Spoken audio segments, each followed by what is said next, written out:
Welcome to Zoom In, Zoom Out, your global look at news from Taiwan. I'm Jaime Ocon. China conducted a round of military operations around Taiwan, supposedly in response to President Lai Ching-te's inauguration speech. But guns and ships are only one part of China's intimidation tactics against Taiwan. To further discuss cross-strait relations under Lai Ching-te, we're joined again by Thomas Shattuck from the University of Pennsylvania's Perry World House. Thomas, thank you for joining us. Thanks for having me again. Well, Thomas, let's just dive right in. These exercises that we're seeing from China, Joint Sword 2024A, encircled the main island of Taiwan and also conducted joint patrols in the outlying islands of Jinmen. But was there anything new from China's capabilities that we saw at this time? Yeah, I think combining the outlying island drills in addition to surrounding Taiwan Island itself is a new development. Normally, it's just been the focus on the island of Taiwan surrounding north, south, east, west, and then leaving the outlying islands kind of alone. So by adding that element, it is an all of ROC Taiwan simulation. So that is a new development that hadn't happened in previous years. It definitely expanded the scope of the zones that surrounded Taiwan compared to previous exercises. So it does seem like the blocks are becoming lines, are becoming, I don't know, other things, especially in the southern part of Taiwan. The zone that China announced is quite long, which is very different than the other spots, and particularly in previous drills of this kind. So yes, to blockade Taiwan, you need to surround Taiwan, particularly its major ports. So by emphasizing surrounding the south of Taiwan, around Kaohsiung, and in the north, those would be the two key areas where the major ports are to prevent any international shipping from going in and out. There was also another section that was to the east of Taiwan in Hualien. I think it was the closest section to the main island. Why do you think China did that exercise in that area? Yeah, so by pushing closer to Hualien, it showed that the PRC was able to move closer to Taiwan without being pushed back. It also moved it further outside of any conflict with Japan, which was different from the original August 2022 drill, which had the intentional overlap. And according to reporting, Xi Jinping himself approved of the missiles that were fired over Taiwan should land within the Japanese EEZ. The other issue that is of importance for the military side is the depth off the coast of Hualien goes down much quicker deeper into the ocean. So that allows for the possibility of submarines being used in a way that is not necessarily possible or feasible in the Taiwan Strait, possibly harder to detect in Hualien. But yeah, by moving things closer to Hualien, it sends the message, particularly in an earthquake-struck zone, that you are a target and we're not going to let you recover. So it's unfortunate that that happened very close to Hualien, but you can see the reasons why China did that sort of thing. And I think this is a good segue to talk about the previous two exercises in 2023 and 2022. Were these exercises more escalatory than the ones previously conducted?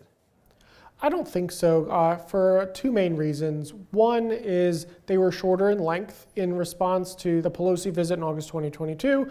They were much longer, and getting to the second point, missiles were shot over the island of Taiwan. This time, no missiles were shot over the island, so this was much more symbolic, I would say. This is right after the inauguration. This was not a snap drill. This was long prepared, probably the day President-elect Lai won the election in January. They knew they were going to do something. It was just which day of the week after the inauguration they were going to do it. Granted, the blocks were much larger, but I think that's just kind of picking around the edges.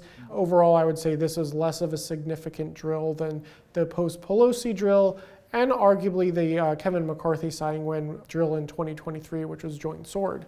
That one was much more smaller in scale, and that also had a Coast Guard element to it in the Taiwan Strait.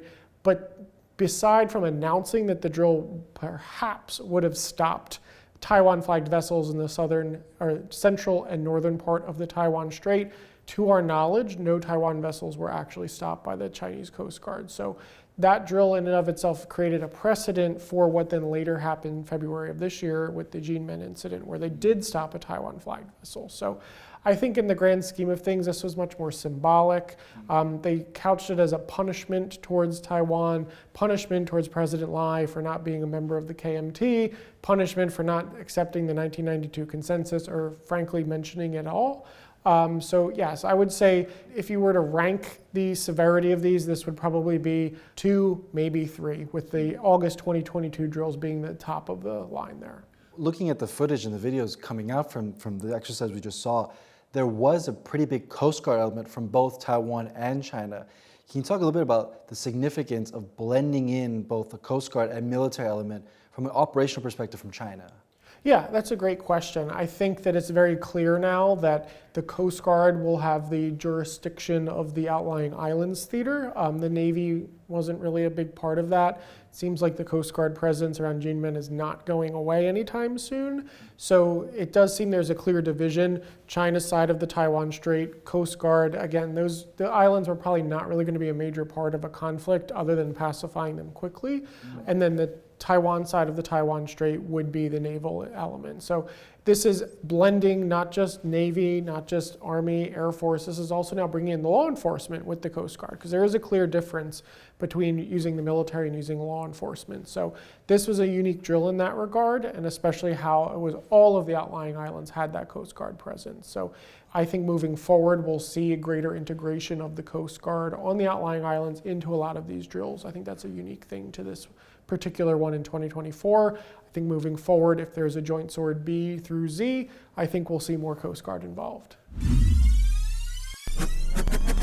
Well, let's zoom out now from the military and look at the broader cross-strait relations side of it, because military operations are not the only thing that China conducts as harassment towards Taiwan. There's a lot of carrot and stick policies towards Taiwan from Beijing, and we've seen President Lai even try his best to extend an olive branch.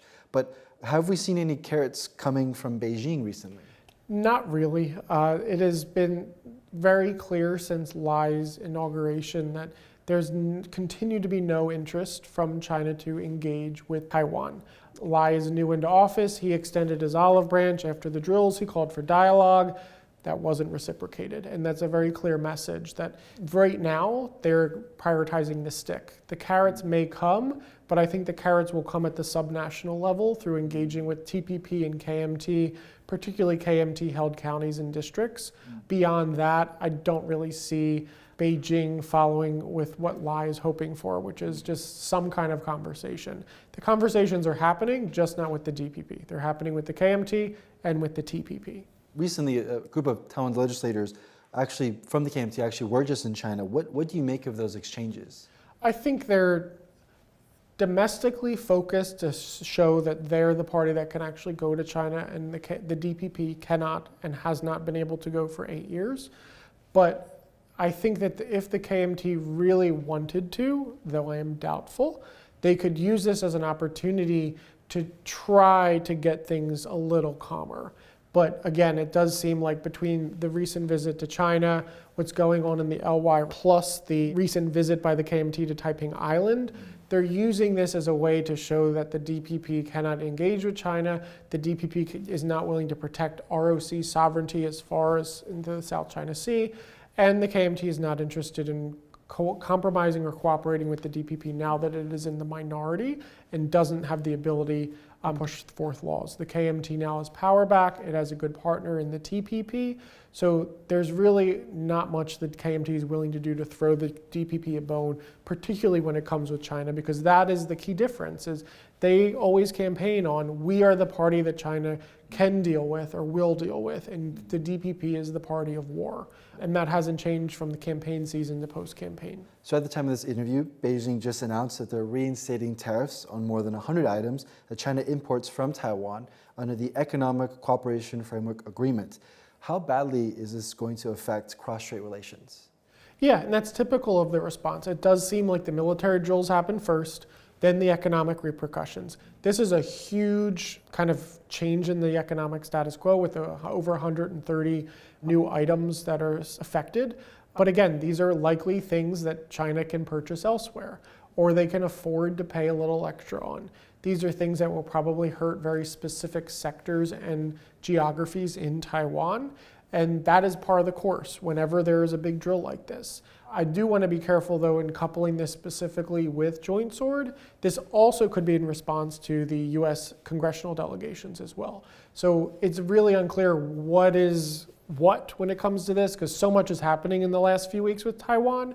But yeah, while these economic issues are going on, we're having greater U.S. support coming in. Granted, it's much more symbolic. There aren't really many economic agreements coming from the US because it's election year. We're not going to do any FTAs.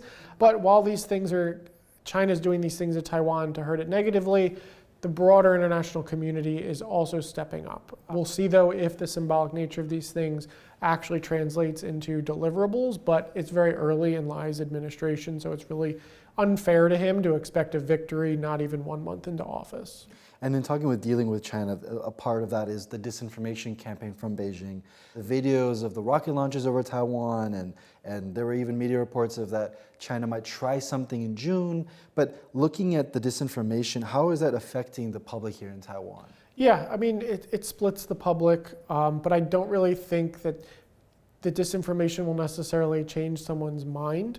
I think there is a very limited number of people who are independent voters, so to speak, as we have in the United States, that you will believe what you want to believe, and there's only so much of an added value for the Chinese propaganda. I think the propaganda is helpful for China in showing like the videos with the drills and things.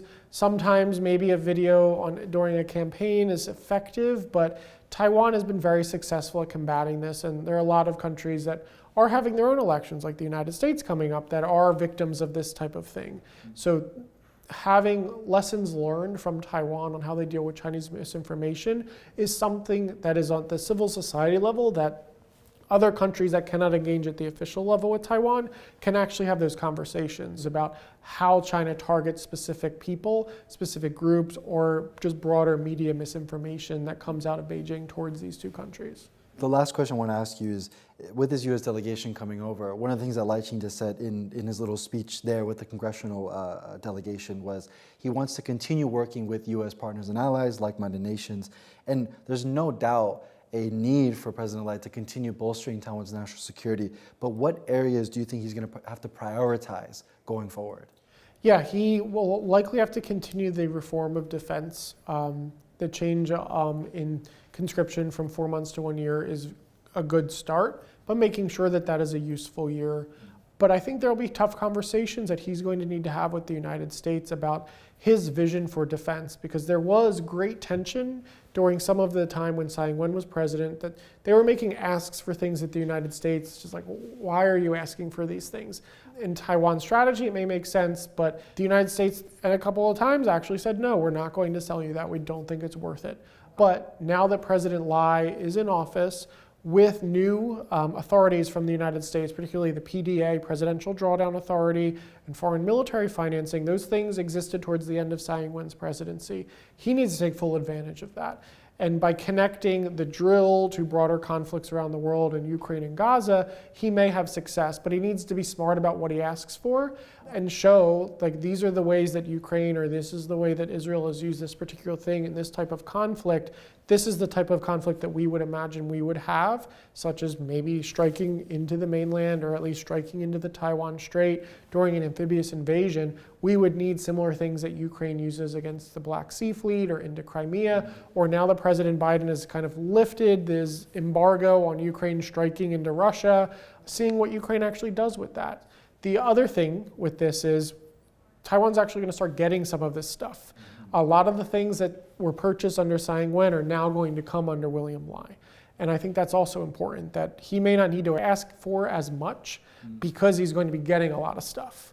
And now that he has these things, he needs to start thinking about what is the next step for this, because 2027 to 2035, that window is going to start in his presidency and potentially encompass his entire presidency if he were to be reelected. So he needs to start thinking about, what do I need when I'm running for re-election, or what do I need in my second term? So a lot of things to do, but Thomas, thank you so much for joining today's show and sharing your insights. Thanks for having me again. Well, this has been Zoom In, Zoom Out. You can find more stories from TaiwanPlus News on our social media. Thank you for joining us, and we'll see you next time.